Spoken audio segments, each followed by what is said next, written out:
నమస్తే, welcome to our channel. నేను సౌజన్య. ఎట్టకేలకు టీడీపీ జనసేనకు సంబంధించి అభ్యర్థులు ఎవరికి ఎంత అని చెప్పి ఒక క్లారిటీ వచ్చింది. బట్ పవన్ కళ్యాణ్ ఎక్కడి నుంచి పోటీ చేస్తారనేది ఇంకా తెలియరాలేదు. అలాగే రఘురామకృష్ణరాజు ఏ పార్టీ నుంచి పోటీ చేస్తారనేది కూడా ఇంకా మనకి తెలియాల్సి ఉంది. సో ఈ కన్ఫ్యూజన్ వీళ్ళకి ఎప్పుడు వీడేటువంటి అవకాశం ఉంది ఏంటి, ఈ అంశానికి సంబంధించి మనతో మాట్లాడడానికి, వారి విశ్లేషణని మనతో పంచుకోవడానికి ఈరోజు మనతో పాటు ఉన్నారు senior journalist, senior political analyst CS Rao garu ఉన్నారు. వారితో మాట్లాడదాం. నమస్తే అండి. నమస్తే సౌజన్య. 24 అభ్యర్థుల్ని ప్రకటించేశారు జనసేనకు సంబంధించి. అందులో పవన్ కళ్యాణ్ ఎక్కడి నుంచి పోటీ చేస్తారనేది ఇంకా డిస్కషన్స్ నడుస్తూ ఉన్నాయేమో, ఇంకా ఎక్కడానికి డిక్లేర్ చేయలేదు, అనౌన్స్ చేయలేదు. అండ్ అలాగే రఘురామకృష్ణరాజు గారు ఏ పార్టీలో ఉంటారనేది కూడా ఇంకా ఎవరికి ఇంకేం చెప్పలేదు.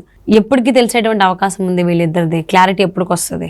సో రాష్ట్రంలో అనేక మంది ఉన్నారు పోటీ చేయాల్సినటువంటి వాళ్ళు. ఎక్కడి నుంచి పోటీ చేస్తారనేది ఆసక్తిగా ఉంది. కానీ ప్రత్యేకించి రఘురామకృష్ణరాజు, పవన్ కళ్యాణ్ ఎక్కడి నుంచి పోటీ చేస్తారనేది మనం విశ్లేషణ చేసుకోవాల్సిన పరిస్థితి ఎందుకు వచ్చింది అని అంటే, వాస్తవంగా తెలుగుదేశం పార్టీ జనసేన పొత్తు అనేది చంద్రబాబు నాయుడు రాజమండ్రి సెంట్రల్ జైల్లో రిమాండ్లో ఉన్నప్పుడే అనౌన్స్ అయిపోయింది. ఆ తర్వాత సీట్ల షేరింగ్ విషయంలో క్లారిటీ రాల.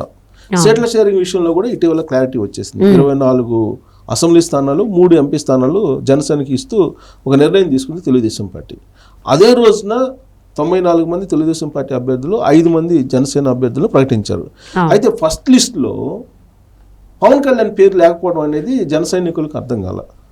అసలు ఫస్ట్ లిస్ట్లో ఉండాలి కదా, నాగబాబు పేరు ఉండాలి, పవన్ కళ్యాణ్ పేరు ఉండాలి, ప్రత్యేకించి పార్టీ అధ్యక్షుడు కదా ఆయన పేరు ఉండాలి. కానీ నాదెండ్ల మనోహర్ పేరు ఉంది కదా, కానీ పవన్ కళ్యాణ్ది లేదు. సో పవన్ కళ్యాణ్ది లేదు అని అంటే అసలు ఎందుకు లేదు అనే దాని మీద విస్తృతంగా చర్చ జరిగింది. అంటే ఇప్పుడు అనౌన్స్ చేస్తే జగన్మోహన్ రెడ్డి దానికి సంబంధించి బలమైనటువంటి అభ్యర్థిని ఎంపిక చేసి అక్కడ పెట్టి ముందు నుంచే ఓడించేటువంటి ప్రయత్నం చేస్తాడా, ఇలాంటి ఆలోచనలు కూడా చేశారు. కానీ ఇప్పుడు ఎన్నికల టైం, ముందు ప్రకటించినా తర్వాత ప్రకటించినా వైఎస్ఆర్ కాంగ్రెస్ పార్టీ తను వేసేటువంటి ఎత్తుగడలు తను వేసే అవకాశం ఉంది.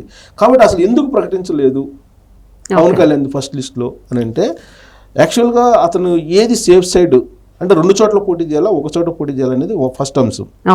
గత ఎన్నికల్లో 2 చోట్ల పోటీ చేశారు. ఒకటి గాజువాక, 2 భీమవరం. ఈ 2 చోట్ల పోటీ చేశారు. 2 చోట్ల ఓడిపోయారు ఆయన. సో ఈసారి 2 చోట్ల పోటీ చేయాలా, 1 చోట అనే దాని మీద తర్జన పడుతున్నటువంటి పరిస్థితి. ఒకవేళ 2 చోట్ల పోటీ చేస్తే తిరుపతి నుంచి 1 అనుకుంటున్నారు, 2 భీమవరం నుంచి అనుకున్నారు. కానీ ఇప్పుడు భీమవరం, తిరుపతి 2 లేకుండా పిఠాపురం నుంచి పోటీ చేయాలనేటువంటి ఒక నిర్ణయం తీసుకున్నారు. ఎందుకు తీసుకున్నారు అని అంటే, పిఠాపురం అసెంబ్లీ నియోజకవర్గంలో కాపు సామాజిక వర్గం ఓట్లు 80% ఉన్నాయనేటువంటిది ఒక లెక్క. సో కాపు సామాజిక వర్గం ఎక్కువగా ఉంది కాబట్టి ఖచ్చితంగా 100కి 100% పవన్ కళ్యాణ్ గెలిచేటువంటి స్థానం పిఠాపురం అని చెప్పి జనసేన భావిస్తుంది, అంచనా వేస్తుంది, సర్వేలు కూడా చేసింది. సో ఇక్కడ వాస్తవంగా వీళ్ళిద్దరి మధ్య డిస్ప్యూట్ లేదు సీట్ల షేరింగ్ విషయంలో. ఎవరి మధ్య?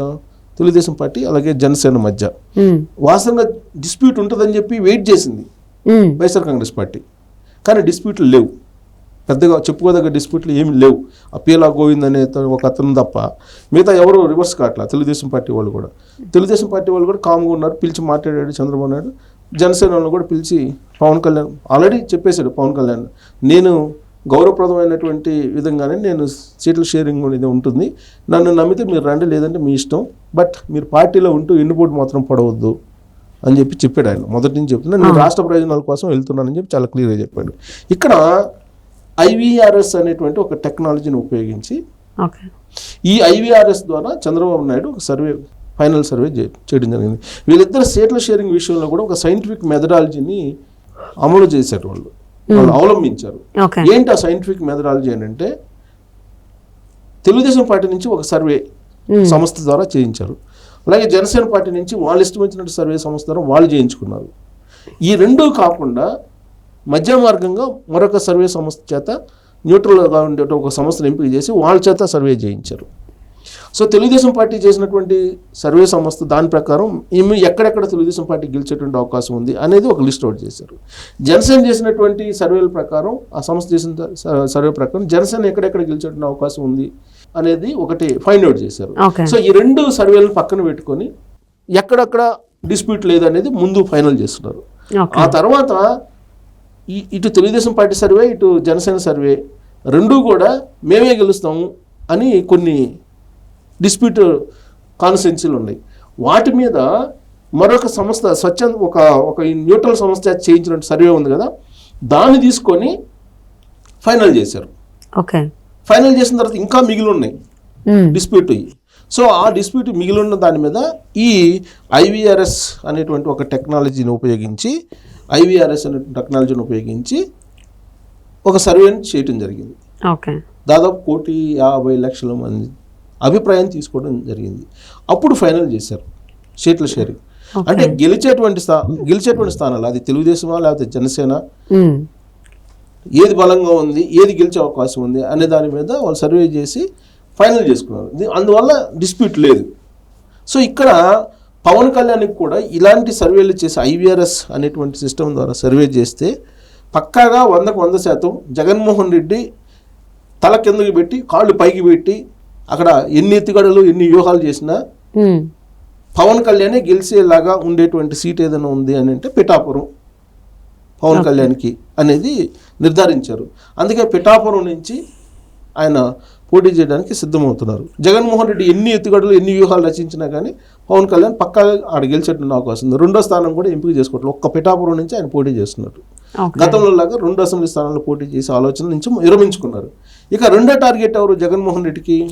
Chandrababu. Triple R. Okay, Raghuramakrishnaraju. So Raghuramakrishnaraju ఎక్కడి నుంచి పోటీ చేస్తారు?